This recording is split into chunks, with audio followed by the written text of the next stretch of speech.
Thanks for tuning in to the Realtor Moms podcast. We are Tasha and Jamie, full-time realtors in the FM and surrounding areas, and admittedly average moms. This is how we sell homes and try to keep our kids alive.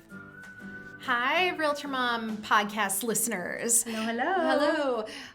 Today, Jamie and I are going to be talking about how to win an offer when you're in a multiple offer situation. Right. When you're competing. Yes. Which has been a pretty popular thing this past summer and even into early fall. Like, multiple offers, they're out there, especially on that shiny penny house, that one that stands out, that you really fall in love with. And then you have 10 other people that have fallen in love with it. You can bet sometimes that you come to find out that there are others that are also feeling the same way about the house and don't want to lose it. So we've compiled a little bit of a list of some things that you could consider. Every situation is a little bit different, but some of the things that we sometimes recommend for our buying clients when they end up in multiples. So start us off, Tasha. What do you got?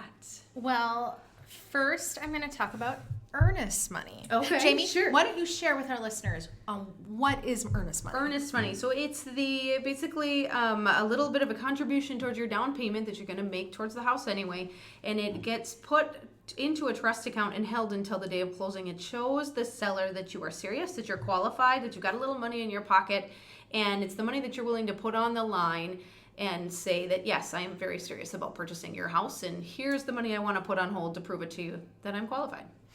So one thing that I tell people, or one thing that we are asked all the time, what is the recommendation for earnest money? All the time. Generally, 1% of the purchase price, or That's usually what I say, too. $1,000 per 100,000. Right. So if you're looking at a $300,000 house, we would make a recommendation of $3,000 for earnest money. Sure. One way to help, or one way to show your interest or to help win in a multiple offer scenario is to increase the amount of earnest money. Right. So if you're looking at that $300,000 house, if a recommendation would be $3,000, one thing you can do is increase it to $5,000, $6,000, whatever your comfort level looks like, but increase the standard, increase above the standard that you would give. Right. Just think about it this way. If you had two offers and they were otherwise identical, but one person's coming in with $10,000 earnest money and the other one's coming in with $2,000, you may, as a seller, feel compelled to lean towards the folks who have $10,000 in earnest money. Because they feel like they're willing to contribute a little more. They're a little more serious. So that's a great suggestion. So I want to go butt in here for a second and talk about the first item on my list is, it's even before you write the offer, it's be the first one to write the offer. That's a good option. That's right there. Serious. I feel like, especially when I'm working with sellers, and Tasha, tell me how you do this too, but a lot of times I will reference the offer. Sometimes I reference it by last name, like of the buyer or buyers, like here's the Barrett offer. But a lot of times what ends up happening is they're like, well, who was the first offer? And we sort of default to the order in which the offers came in. And there's just something about being the first. Right? Something about the first offer that comes in, like they almost seem the most interested or the most motivated. So I feel like buyers or sellers sometimes, for maybe no reason other than like a mind, just something you think about, being the first offer on the table, I think kind of puts you in a little bit of an advantageous position. Not that you shouldn't offer if you're second on the table, but it kind of looks good. Yep, it can. What do you think? Yeah, I do agree. And I tell people, if this is the house you really love, be the first one. Because it's sometimes then the selling agent, the seller's agent will then be, once they receive an offer, they'll be calling the other agents who have shown the home in a lot of cases and saying, hey, do you also write an offer? We've received one. Well, so then the second or the third or the fourth offer, that may be a reaction to the buyer's agent receiving the information that, oh, hey, the house you want might be slipping away from you. So then these buyers are reacting to that situation where that first one, they were motivated to be the first one on the table. Yep. I don't know. That's just something I think about. But I'm weird. No. So what do you got next? Well, the one thing I do very regularly, if my clients have some flexibility on when they can close, I will reach out to the listing agent and ask them what the seller's situation looks like. Are they looking for a quick close date? Are they needing a little bit of time? Because if my clients have some flexibility, we can really win out over maybe someone else that's putting in an offer just by kind of lining up my buyer's close date with what the sellers would like to do for their close date. negotiate. Totally. I had that one on my list too. Essentially, I just wrote down, say that you're flexible, or maybe more importantly, ask your buyer's agent, right? Like, ask Tasha, ask Jamie, or we will do it anyway. We'll call the listing agent and say, hey, we're about to write you an offer. Whether it's the first offer, right? Wink, wink, nudge, nudge, be the first one on the table.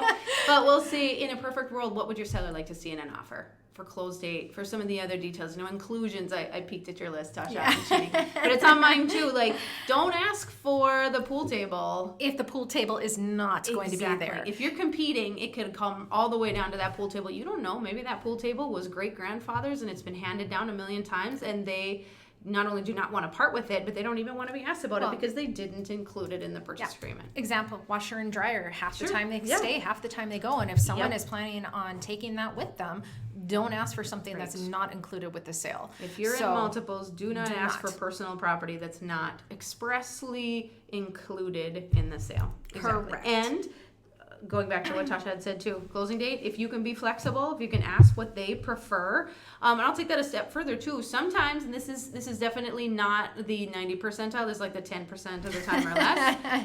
Sometimes you get into maybe it's a possession date situation where maybe the sellers are building a house. And think about this. Now, this kind of takes it into a different category, and rely heavily on your realtor with this. But say the sellers are building a house and their house isn't going to be ready for 3 months. But you really want the house. Maybe you write an offer that has such and such for a closing date, but you let them stay. Maybe it becomes a possession thing where they remain in possession of the home until they're ready to move into their next place. It doesn't always work for everybody, but I'm just saying there are a lot of different things that we can work with in order to make your offer a little bit more advantageous to the seller. What's next? The next thing I am going to talk about, not necessarily in order, but the one thing I wanted to bring up is if you have the option of not asking for any seller paid closing costs. Yes. If you have the option of getting away with not asking for that, don't ask for it. If it's a multiple offer scenario, you have to think about it like what I tell people is think about it like this. Let's say the house is priced at $300,000, but you're asking for $5,000 in seller paid closing costs. Mm-hmm. Well, actually, the net to the seller, would be made a full price offer would be $295. Right. So really, those closing costs take away on what the seller will get back at the time of closing.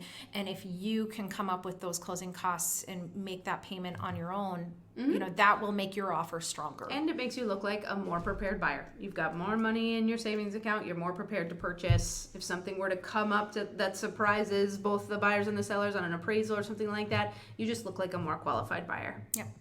I think one thing we haven't talked about is purchase price. Right.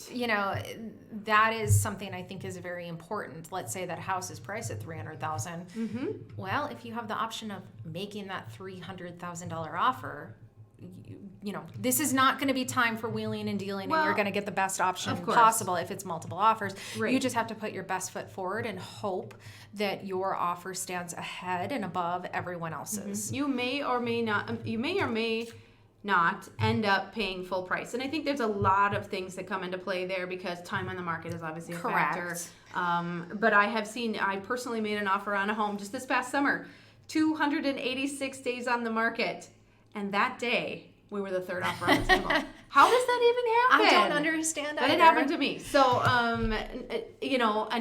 and long story short, it did end up selling for above asking price after 286 days on the market. But they're not all like that. So really rely on us. Rely on your realtors to kind of guide you through that. But yeah, this is not the place to save $1,000 or $2,000. It's if you really got to be strong about your offer price because in a multiple offer situation, you really only get one chance to make your first impression. A lot of times they won't even try to counteroffer you if one of the other offers is that much better. You just won't get the opportunity. One thing to bring up too, and really this, the one thing we're here to do is to protect our clients to make sure that they're not necessarily overbuying on a home. Mm-hmm. But one thing to bring up is potentially an escalation clause. I've used them. I put that on my list too. Multiple offer addendum, sometimes you can call it. Yeah. Yes. I think they're important because you have the option of coming in. Let's say you are the first one on the table and and you have an option, let's say you're the first one, you think it could go multiple offer, you can discuss, I discuss many times with my buyers, okay, you can say this is where we're starting off at, and if it ends up in a multiple offer situation, you can present an escalation clause saying we will pay so much up to a certain price point above the offer that we have made. Right. And I know I've used it a number of times to help my clients get into a home. Right. There's pros and cons to everything. Right. They kind of show all your cards, right? You're basically telling the seller, this is the max amount I'm willing to pay. And if those other offers come in and they're way lower, that seller can still counter offer you at your max price. I mean, it does happen. So it's that again, none of this stuff can be taken like this is exactly what we should do. It's all about relying on your realtor and just also knowing what some of those options are. And also each situation is so very different that the advice we're giving really, really depends on that situation, and our advice can go one way or another. So I just want to add one more thing. I think junk fees. Don't nickel and dime the heck out of them with all the junk fees. If you really want to compete, those little lender commitment work orders, those reinspection fees, just put them all on yourself. It's a few $100, and if it makes all the difference, it's worth every penny. Yes. So thanks for tuning in. Those are some tips for you. Reach out and let us know if we can help. Thanks for listening. We would love to be your realtor. Reach out. Replay or hear more episodes at realtormomspodcast.com or check us out on iTunes. We do post funny stories and more information on Facebook and Instagram, so feel free to check us out there. This podcast is produced by Tasha Barrett and Jamie R. Swenson of Park Company Realtors, Fargo, North Dakota, 701-237-5031.